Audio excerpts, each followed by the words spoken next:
मित्रांनो, आपल्या भारतामधील श्रीनगर या शहराला वर्ल्ड क्राफ्ट सिटी असा टॅग देण्यात आलेला आहे. मग हा टॅग नक्की कोणी दिला याबद्दलचीच माहिती आपण या व्हिडिओमध्ये जाणून घेणार आहोत. बघा, वर्ल्ड क्राफ्ट काउन्सिल याची स्थापना 4 विदेशी व्यक्तींसोबत आपल्या भारतातील कमलादेवी चट्टोपाध्याय यांनी 1964 मध्ये केली होती. ही एक नॉन गव्हर्नमेंटल आणि नॉन प्रॉफिट ऑर्गनायझेशन आहे.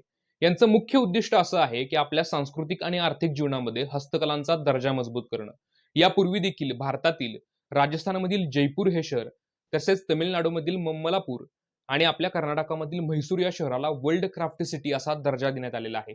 यामध्ये हे ऑर्गनायझेशन यांना हस्तकलांसाठी प्रोत्साहन देतं, त्याबरोबर त्यांना फेलोशिप प्रदान करतं, मोठमोठे एक्झिबिशन्स त्यांचा वापर करतं आणि हस्तकलांचा वापर आपल्या जीवनामध्ये व्हावा यासाठी ते प्रयत्न करत असतं.